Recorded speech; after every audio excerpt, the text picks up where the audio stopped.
Hello தோஸ்து, welcome to our இஸ்டம் cooking. இது வந்து லாஸ்ட்டு சண்டே, அதாவது செப்டம்பர் 14 எடுத்த வந்து விலாகு. கூடையில் வந்து துண்டு குட்டீஸோட ட்ரெஸ் எல்லாம் எடுத்து வச்சுட்டு ஒரு இடத்துக்கு தான் வந்து கிளம்பிட்டு இருக்கிறோம். பைக்கில் வந்து இந்த பிளேஸ் யாருக்குன்னு பார்த்தீங்கன்னா எனக்கு தான். என் பையனும் பொண்ணும் வந்து ஏறி உட்காந்தாச்சு, எனக்காக வெயிட்டிங். வாங்க இன்றைக்கி எங்கே போகிறோன்னு சொல்லி பார்க்கலாம். ஒரு சூப்பரான பிளேஸ்க்கு தான் அவங்கள கூட்டிகிட்டு போகிறேன். நான் என்னோடய ஸ்கூல் டேஸில், காலேஜ் டேஸ்லலாம் வந்து இந்த மாதிரி டூரிஸ்ட் பிளேஸ்க்கெலாம் போக மாட்டோமா அப்படிங்கிற மாதிரி ஒரு ஏக்கம் இருக்கும். அந்த மாதிரி தான் வந்து நான் மேரேஜ் ஆகி வந்த இடமும் வந்து ஒரு சூப்பரான டூரிஸ்ட் பிளேஸு. ஆனால் வந்து வெளியூர்லேருந்துலாம் வந்து குளிக்க வருவாங்க இந்த டூரிஸ்ட் பிளேஸ்க்கு. நம்ம வந்து பக்கத்துலேயே இருக்கிறோம். ஒரு வந்து உடனே கிளம்பி போகிற மாதிரிலாம் இருக்காது இந்த இடத்துக்கெலாம். ரொம்ப யோசித்து தான் வந்து கிளம்புவோம். இது ரொம்ப வருஷம் ஆயிடுச்சு. ரொம்ப வருஷம்லாம் ஆகலை. மேக்ஸிமம் ஒரு எப்படி சொல்கிறது, நான் ஏன்னா வீட்டுக்கு பக்கத்தில் இருக்குங்க. ஒரு 5 மினிட்ஸ் தான் இருக்கும் பாபநாசம் எங்கள் வீட்டில் இருந்து. வேறு எங்கேயும் இல்லை, பாபநாசம் தான். பாபநாசம் டேம்லாம் பக்கத்தில் தான் இருக்குது. அகஸ்தியர் ஃபால்ஸ் பக்கத்தில் தான் இருக்குது. மேலே காரையாருக்கு போகலாம். ஆனால் எங்கேயுமே வந்து போனதே கிடையாது. ரீசெண்டாக ஆஃப்டர் பேபிஸ் வந்து போனதே இல்லை. ஏன்னா பிள்ளைங்க வந்து இறங்கவே மாட்டாங்க. பாருங்கள், பாபநாசம் வந்து சிவன் கோயில், ஐ திங்க் சிவன் கோயில்னு தான் நினைக்கிறேன். எனக்கு அதை பற்றி தெரியாது. கோயில் கோபுரம் தெரியுது பார்த்தீங்களா. இந்த சைடு கூட்டம் வந்து கொஞ்சம் கம்மியாக தான் இருக்குது. ஆக்சுவலாக கூட்டம் வந்து போகிறதுக்கே, வண்டி போகிறதுக்கே இடம் இருக்காது. அந்த மாதிரி கூட்டம் இருக்கும். சைடில் இந்த 2 சைட்லேயுமே வந்து விற்றுட்டு இருப்பாங்க. டாய்ஸ் போட்டு இந்த மாதிரி சீப்பு இந்த மாதிரிலாம் போட்டுட்டு இருப்பாங்க. ஸ்நாக்ஸ் ஐட்டம்ஸும் இருக்கும். ஸ்நாக்ஸ் ஐட்டம்ஸ் எப்படி இருக்கும்னா மாங்காய், தர்பூசணி, அன்னாச்சி பழம் அந்த மாதிரி இருக்கும். அப்புறம் வந்து முட்டை பஜ்ஜி, போண்டா அந்த மாதிரி போட்டுட்ருப்பாங்க. மிளகா பஜ்ஜி, மெயின் மிளகா பஜ்ஜி தான். எங்கள் ஃபேமிலினா என்ன, மச்சான் ஒய்ஃப்லாம் வந்தாங்கன்னா கண்டிப்பாக வந்து அவங்க ஊருக்கு மச்சான் வந்து ஃபாரின்லேருந்து வந்தாலே வந்துடுவாங்க. குளிக்கிறதுக்காகவே வந்துடுவாங்க. ஆனால் நம்ம பக்கத்தில் தான் இருக்கிறோம், போகவே இல்லை.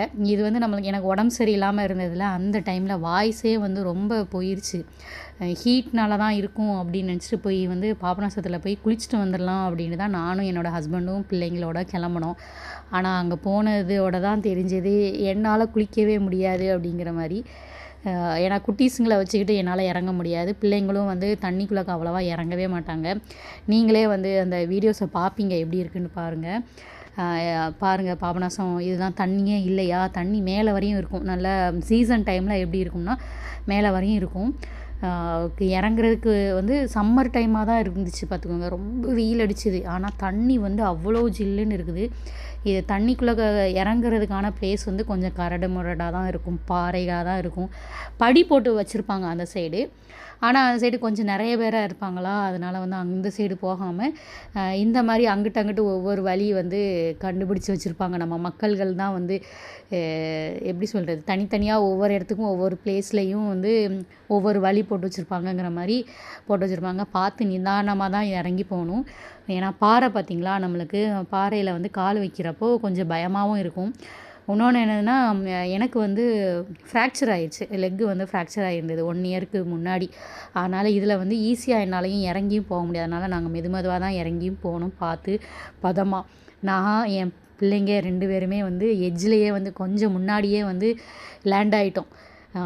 உள்ளக்க இறங்கலாம் இல்லை. என் பொண்ணுலாம் சுத்தம் இறங்கவே மாட்டேன். அவளுக்கு தண்ணினா ரொம்ப இஷ்டம். அவளுக்காக தான் மெயினாக வந்து நாங்கள் இந்த பாபநாசத்துக்கே வந்து நாங்கள் அன்றைக்கி போனது. ஆனால் அவள் இறங்கவே மாட்டேன்ட்டா. ஆனால் என் பையனுக்கு ஆசை உள்ளக்க போகணுன்ட்டு.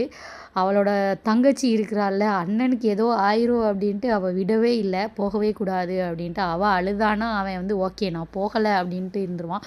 ரொம்ப பாசக்கார அண்ணன் என் மகன். அவளும் அப்படி தான், அண்ணன் மேலே ரொம்ப பாசமாக இருப்பாள். 2 பேருமே வந்து இங்கே முன்னாடியே உட்காந்து குளிச்சுக்கிட்டாங்க. தண்ணி பாருங்கள் எவ்வளோ சூப்பராக இருக்குது பாருங்கள். ரொம்ப ரொம்ப சில்லுன்னு இருந்தது. அவ்வளோ வெயில் அடிக்குது. உங்களுக்கு வெயிலுமே தெரியும் வீடியோவில் எவ்வளோ வெயில் இருக்குது அப்படிங்கிட்டு.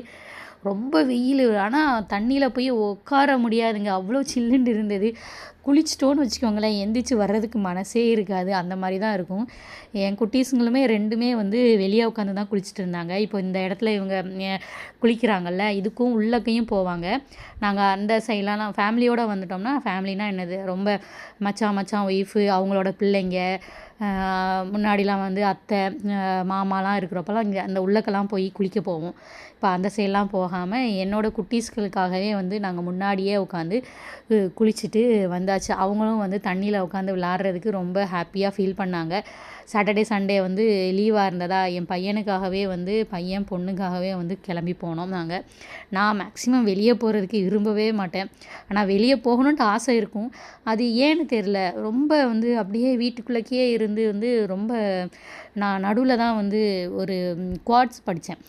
நம்ம வந்து எப்படி வந்து நம்ம ஒரு பொருளை வந்து யூஸ் பண்ணாமல் இருக்கிறோமோ, யூஸ் பண்ணாமல் இருந்தோம்னா அந்த பொருள் வந்து அந்த துரு பிடிச்சிருமோ, அதே மாதிரி தான் நம்மளோட மைண்டும். நம்ம வெளியே எங்கேயுமே போகலை, வீட்டுக்குள்ளேயே இருந்தோம்னா நம்மளோட மைண்டும் வந்து துரு பிடிக்கும் அப்படிங்கிற மாதிரி சொன்னாங்க. அதுக்காகவே வந்து வெளியே கிளம்பணும் அப்படிங்கிறதுனால நான் வெளியே கிளம்பிட்டேன் பார்த்துக்கோங்க. இந்த சைடில் தண்ணி ஓடுது பார்த்திங்களா, அந்த சைடில் வந்து நல்லாயிருக்கும், சூப்பராக இருக்கும். ஆனால் ரொம்ப ஆழமாக இருக்கும். அப்புறம் கொஞ்சம் லாங்காக வந்து இந்த ட்ரீக்கு கீழெல்லாம் ஆட்கள் இருக்கிறாங்க. அந்த சைடும் நாங்கள் இறங்கி போய் குளிக்க போவோம். சாப்பாடெல்லாம் கட்டிட்டு போயிட்டு அங்கே போய் இறங்கி வந்து குளிக்கிறது அவ்வளோ சூப்பராக இருக்கும். இந்த சைடு வந்து போவாங்க, ஆட்கள்லாம் போவாங்க. நம்ம தான் வந்து போகிறதில்ல. தண்ணி வந்து அவ்வளோ கிளியராக இருக்குது பாருங்கள். மீன்லாம் போனால் சூப்பராக தெரியும். நாங்கள் இதோட வந்து குளிச்சுட்டு எந்திரிச்சாச்சு. என் பொண்ணை வந்து அவங்க அப்பா வந்து கூப்பிட்டாங்க, வா உள்ளக போய் குளிக்கலாம் அப்படின்ட்டு. அவள் வந்து போக மாட்டேன் அப்படின்ட்டா. உடனே சரி ஓகே நம்ம இதோட கிளம்பிடுவோம் அப்படிங்கிற மாதிரி கிளம்பியாச்சு. பிள்ளைங்களும் வந்து கொஞ்சம் தண்ணியில் நனைஞ்சாங்க. குளிக்கலாம் இல்லை, தண்ணியில் வந்து விளாண்டாங்க. குளித்தது வந்து என்னோடய ஹஸ்பண்ட் மட்டும்தான் போய் குளித்தாங்க. அவங்க பாபநாசம் பார்த்திங்களா, அவங்களுக்கு தண்ணிக்குள்ளே போய் இறங்காமல் வர்றதுன்னா இதே இருக்காது. அவங்களும் வந்து ரொம்ப வருஷம் ஆயிடுச்சு போய் குளித்தோம். அதனால் இதோட போயிடுவோம் அப்படிங்கிற மாதிரி போய் குளிச்சுட்டு ரிட்டனும் வந்தாச்சு. ரிட்டன் வந்து கிளம்பிட்டோம். ரிட்டன் போயிட்டு ரிட்டன் வர்றப்போ அப்போவும் குளிக்க வந்துட்டு இருந்தாங்க. நாங்கள் வந்து மார்னிங் வந்து ஒரு 10:30 போல் கிளம்பிட்டோம். 10:30 போல் கிளம்பிட்டு வீட்டுக்கு ரீச் ஆகிறப்போ 12:30க்கெலாம் வந்துச்சோம். ஆக்சுவலாக இது ரொம்ப ஏர்லின்னு தான் சொல்லணும். போனோம்னா ஒரு ஹாஃப் டேங்கிற மாதிரி தண்ணிக்குள்ளேயே உட்காந்துருப்போம். முன்னாடிலாம் குட்டீஸுங்கெலாம் வர்றதுக்கு முன்னாடி நாங்கள் அங்கே போய் இந்த மாங்காய், அன்னாச்சி பழம், அப்புறம் வந்து தர்பூசணி, கரும்பு ஜூஸ்லாம் வாங்கி குடித்தோம். முட்டை போண்டா வாங்கினோம். முட்டை போண்டா வீடியோ கிளிப்பிங்ஸ் எடுக்கலை. வீட்டுக்கு வந்து சாப்பிட்றதுக்கு முன்னாடியாவது கிளிப்பிங்ஸ் எடுக்கலாம் அப்படின்னு நினச்சேன். அதுவும் எடுக்கலை. கரும்பு ஜூஸ் சூப்பராக இருந்துச்சு. அந்த இடத்துல வந்து ஃப்ரெஷ்ஷாக போட்டு தந்தாங்க. இது வந்து 20 ருப்பீஸு. எல்லாமே வந்து இது வந்து 40 ருப்பீஸ். முட்டை போண்டா வந்து 15 ருப்பீஸ் அப்படிங்கிற மாதிரி ரேட்லாம் வந்து ரொம்ப ரொம்ப ஹையாலாம் இருக்காது. அதே மாதிரி குட்டீஸுங்களுக்கு தேவையான டாய்ஸும் இருந்துச்சு. நாங்களும் ரிட்டர்ன் வந்துகிட்டே இருக்கிறோம். போயிட்டு கடையெல்லாம் பார்த்திங்கள்ல, இந்த இடத்துலலாம் எப்படின்னா ரொம்ப சீசன்லாம் இருந்துச்சுன்னா உள்ளக்க நடக்கவே முடியாது. அந்த மாதிரி இருக்கும் கூட்டம். நிறையா க்ரௌட் வந்துக்கிட்டே இருக்கும். ஏன்னா ரொம்ப உங்களுக்கு வந்து டூரிஸ்ட் பிளேஸ் பார்த்திங்களா. இப்போ வந்து ஸ்கூல் டேஸுங்கிறதுனால யாருமே இல்லை. சம்மர் டே ஆயிடுச்சு. சம்மர் வெக்கேஷன் விடுவாங்கள்ல உங்களுக்கு, இந்த ஜூன் மே மந்த்லலாம் லீவ் விடுவாங்க தெரியுமா, அந்த டைம்லலாம் ரொம்ப கூட்டமாக இருக்கும். மரம் பார்த்திங்களா சூப்பராக இருக்குல்ல, நிழலாக இருக்கும். ஆனால் நடக்க முடியாது. ஏன்னா வெயில் அடிக்குது. மண்டை வந்து அவ்வளோ என்ன சொல்கிறது, சூடாயிரும் நம்மளுக்கு பைக்கில் போயிட்டு பைக்லேயே ரிட்டர்ன் வந்தாச்சு. 5 மினிட்ஸ் தான் வந்து எங்களுக்கு ட்ராவலிங் டைமே. அது 5 to 10 மினிட்ஸ் இருக்கும்னு நினைக்கிறேன். அவ்வளோதான் இருக்கும். நாங்கள் இதுக்கு கிளம்புறதுக்கே வந்து அவ்வளோ யோசிச்சு தான் கிளம்புவோம். வீக்லியாவது போகலாம் அப்படின்னு நினச்சாலும் முடியாது. அந்த மாதிரி தான் இருக்கும் எங்களுக்கு. அது ஏதோ வந்து பிள்ளைங்க வந்து தண்ணிக்குள்ளே இறங்க மாட்டேங்கிறாங்களா, பிள்ளைங்களையும் வச்சுட்டு நம்ம போகிறதுனா ஒரு இடத்துக்கு போகணுன்னாலே ரொம்ப யோசிக்கிறது தான். என்னோடய ஹஸ்பண்டும் வந்து ஃபஸ்ட்டு அப்ராடில் இருந்தாங்க. இப்போ வந்ததுக்கப்புறம் வந்து அவங்களும் போகவே இல்லை. வீட்டில் உள்ளவங்களும் கிண்டல் பண்ணுவாங்க, நீ ஊருக்குள்ளே இருந்துக்கிட்டே வந்து என்ன போகாமல் இருக்கிறியா அப்படின்ட்டு. வெளியூரில் இருந்துலாம் வந்து குளிக்க வருவாங்க. ஆனால் நம்ம தான் வந்து ஊருக்குள்ளேயே இருந்தப்போ வந்து போகாமல். என்னோடய ஃப்ரெண்டு ஒருத்தி வந்து சொன்னாங்க, என்னது பக்கத்துலேயே இருந்துக்கிட்டு நீ குளிக்காமல் இருக்கியா, நானாக இருந்தேன்னா டெய்லி போயிட்டு வந்துடுவேன் அப்படிங்கிற மாதிரி. ஏன்னா என்னோடய பிள்ளைங்க வந்து எங்களையும் போக விட மாட்டாங்க, அவங்களும் போக மாட்டாங்க. ரொம்ப அட்டாச்சு, ரொம்ப பொசசிவ்ங்கிற மாதிரி. அவங்களும் யார் கூடயும் இருக்கவும் மாட்டாங்க, நாங்களும் யார் கூடயும் போகவும் கூடாது அப்படிங்கிற மாதிரி அவங்க நினைப்பாங்க. இந்த மாதிரி தான் இருக்கும். இதுதான் வந்து நாங்கள் எங்கள் வீட்டுக்கு போகிற வழி. அப்படியே வந்தாச்சு. வீட்டுக்கும் வந்து சூப்பராக ரீச் ஆகிட்டோம். ரீச் ஆகிறப்போ தான் சொன்னேன்ல 12:30க்கெலாம் வந்து ரீச் ஆகிட்டோம். என்ன சொல்கிறது, பிஃபோர் மேரேஜ் இந்த இடத்துக்குலாம் போகணும்னு ஆசைப்பட்டு இருந்த இடம்.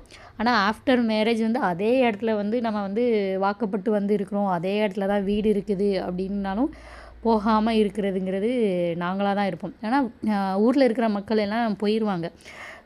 துணி வாஷ் பண்ணுறதுக்கெலாம் வந்து அங்கே கொண்டு போய் வாஷ் பண்ணுவாங்க. சூப்பராக என்னோடய அத்தை மாமாலாம் வந்து போவாங்க, முன்னாடிலாம் போவாங்க போல். இப்போ போகிறது கிடையாது. நம்மளும் வந்து போகிறது கிடையாது அப்படிங்கிற மாதிரி இருக்குது. சீசனாக தான் நாங்களும் போவோம். வீட்டுக்கு வந்தோடனே என் பொண்ணு வந்து ஸ்லேட் வாங்கிட்டு வந்திருந்தா பாபநாசத்துலேருந்து. அதுவுமே வந்து வந்த உடனே அவள் செப்பல் கூட வந்து கலட்டலை பாருங்கள். அவன் அண்ணன் தான் வந்து செப்பலை எடுத்து தனியாக சைடில் வைக்கிறான், அவளோட செப்பல் கலட்டினதை. இவள் வந்து வந்த உடனே அவளோட ஸ்லேட்டை ஓப்பன் பண்ணி கொடு அப்படின்னு சொல்லி நின்றுட்டா. ஏன்னா அவளுக்கு வந்து அதாவது ஏற்கனவே என்னோடய வீடியோஸ் பார்த்தவங்களுக்கு தெரியும், நான் அவள் வந்து ஏதாவது ஒரு டாய் அவளுக்கு வந்து புதுசு புதுசாக வேணும். அது ஒரு வாரம் யூஸ் பண்ணுவாள், அதுக்கப்புறம் அதை அப்படியே போட்டுருவா. அதுக்கப்புறம் அவளுக்கு ஞாபகம் வரும், அம்மா அது எங்கே இது எங்கேன்னு கேட்பா. நம்ம அதுக்கப்புறம் தேடி கொடுக்கணும் அப்படிங்கிற மாதிரி இருந்தது. இந்த சண்டே எப்படி போச்சுன்னா, எனக்கு வந்து நான் சாட்டர்டே வச்ச மீன் குழம்பு வந்து இருந்ததா, அதையே வச்சுக்கலாம் அப்படிங்கிற மாதிரி பிளான் பண்ணியாச்சு. இது எக்கு பொடி மாஸ் மாதிரி தான் பண்ணியிருந்தேன். அதில் வந்து எப்படின்னா, ஆனியன் பல்லாரி தான் எடுத்திருந்தேன். பல்லாரி வந்து பொடிசு பொடிசாக கட் பண்ணிவிட்டு, தக்காளியும் வந்து ஒரு 2 தக்காளியும் போட்டு அதையும் நல்லா வதக்கி விட்டுட்டு, அதில் வந்து நம்ம எதுவுமே சேர்க்கல, வெறும் மிளகாத்தூள் மட்டும்தான், 1/2 ஸ்பூன் மிளகாத்தூள், அப்புறம் உப்பு, இதெல்லாம் போட்டு நல்லா கிளறி எடுத்து நல்லா எண்ணெய் பிரிகிறதோட நம்ம என்ன பண்ணணும்னா, முட்டை, நான் வந்து இன்றைக்கி 5 முட்டை ஆட் பண்ணியிருப்பேன். 5 முட்டையும் ஆட் பண்ணி நல்லா கிளறி விட்டோன்னு வச்சுக்கோங்களேன், அவ்வளோ டேஸ்ட்டாக இருந்துச்சு. சூப்பரான எக்கு பொடி மாஸ் வந்து ரெடி ஆயிடுச்சு வீட்டிலையே. இதுக்கு வந்து ரசத்துக்கு சூப்பராக இருக்கும், சாம்பாருக்குமே வந்து இது நல்லாயிருக்கும். இது வந்து சப்பாத்திக்கு சைட் டிஷ்ஷாக கூட எடுத்துக்கலாம், அவ்வளோ நல்லாயிருக்கும். என்னோடய ஹஸ்பண்டுக்கு ரொம்ப இது பிடிக்கும். என் பையனுக்கு மட்டும் இதில் தக்காளி ஆட் பண்ணியிருக்கனால அவன் வந்து சாப்பிட்றதுக்கு ரொம்ப யோசிப்பான். இல்லாட்டினா அவனுக்கு ரொம்ப வெறும் வெங்காயம் மட்டும் போட்டு நம்ம கிளறி கொடுத்தோம்னா அவனுக்கு ரொம்ப பிடிக்கும். இதுலேயே வந்து மாசி ஆட் பண்ணால் கூட அவ்வளோ சூப்பராக இருக்கும். நான் வந்து இந்த சோறு வடித்த கஞ்சி வந்து குடிச்சிட்ருக்கிறேன்னு சொன்னேன்ல, அந்த ட்ரிங்க்கையும் வந்து எடுத்துக்கிட்டேன். எனக்கு ஓரளவுக்கு வந்து பேக் பெயின் கொஞ்சம் ஓகேவாக தான் இருக்குது, அந்த மாதிரி தான் இருக்குது. அப்பளமும் பொரித்து மீன் குழம்பும் வச்சு, அதுக்கப்புறம் இந்த எக்கு பொடி மாசும் வச்சு எங்களோட லஞ்சு வந்து அவங்களுக்கு அன்றைக்கி சிம்பிளாக முடிஞ்சிருச்சு. ஈவினிங் டைமில் வந்து ஹஸ்பண்ட் வந்து பிள்ளைங்களை வெளியே கூப்பிட்டுட்டு போயிருந்தாங்க. நம்ம தான் வெளியே போக மாட்டேன்னு ஆல்ரெடி நான் சொல்லியிருந்தேன்ல. நான் வீட்டை விட்டு இறங்கணுன்னாலே அவ்வளோ யோசிப்பேன், அந்த மாதிரி தான் இருக்கும். ஏன்னா போயிட்டு வந்து வீட்டில் வேலை பார்க்குறது நம்ம தானே, நம்மளுக்கு தானே டயர்டு இருக்கும் அப்படிங்கிற மாதிரி ஒரு ஃபீல் இருக்கும். அப்பளம் வச்சு சூப்பராக வந்து அன்றையோட லஞ்சு முடிச்சாச்சு. அப்புறம் ஈவினிங் ஸ்நாக்ஸ்க்கு வந்து இட்லி சொல்லியிருப்பேன்ல, இட்லி கட் பண்ணி போட்டு அதையும் ஃப்ரை பண்ணி கொடுத்தேன் பையனுக்கு. காஃபியோட எங்களோட டின்னர் வந்து முடிஞ்சிருச்சு. பிள்ளைங்க வந்து சவர்மா கேட்டிருந்தாங்கன்ட்டு அன்றைக்கி சவர்மா வாங்கி கொடுத்துருந்தாங்க எல்லாத்துக்கும். தோஸ்து வேறு ஒரு விழாவில் மீட் பண்ணலாம்.